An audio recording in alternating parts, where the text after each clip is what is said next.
Hello, my fellow content creators. I'm Matt Mellon with Mellon Media, and today we're going to be talking about how to film high-quality videos with your iPhone.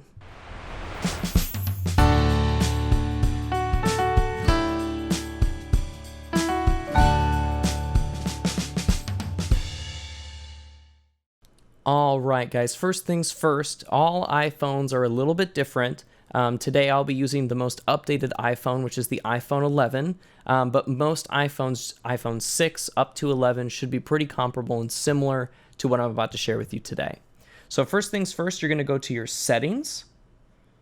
So once you pull up settings, you're going to go ahead and scroll all the way down until you see something that looks like a camera, and it'll actually say camera right there. So you click on your camera settings, and you're going to see a whole bunch of settings depending on what device you are using. But the one that we really want to look at is record video. And right now you can see mine says 4K at 30 FPS. So click on that and it'll give you a bunch of options. So the first number, the 720, 1080, and 4K, those are the actual dimensions of the video. Right now, most of you guys will probably only have 720 and 1080 capabilities, but the highest number is what we want to go for that first number. So if 1080 is the highest number you have, please select the 1080 HD at 30 frames per second. And if you have 4K capabilities, you're going to want to do the 4K at 30 frames per second.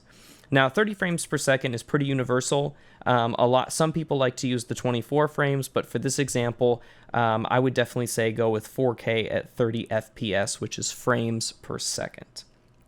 Now, you'll see at the bottom it says Auto Low Light FPS. That will automatically reduce the frame rate from 30 frames per second to 24 frames per second to improve low light video.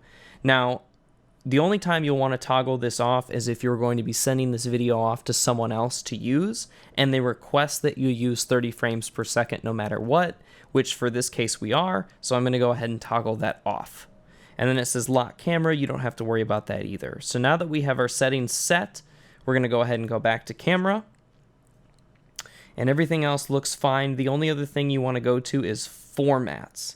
So you see preserve settings, grid, scan QR codes, record video, which we already did, record slow-mo, I wouldn't worry about that for now, record stereo sound you want to have enabled, and then the last option that we're going to go to is we're going to go to formats. So you have high efficiency and most compatible. What I would suggest using is high efficiency, and the only reason is if you select most compatible, then it's going to change the frame rate at which your video is recorded at, depending on what resolution you're going to be using. So for this example, you'll want to select high efficiency.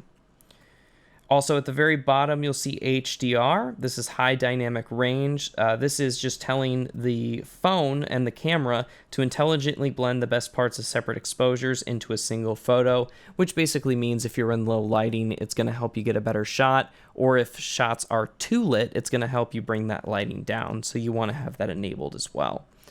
So those are all the settings on your phone that you'll want to have to set your camera to the highest possible and best resolution for filming on your phone.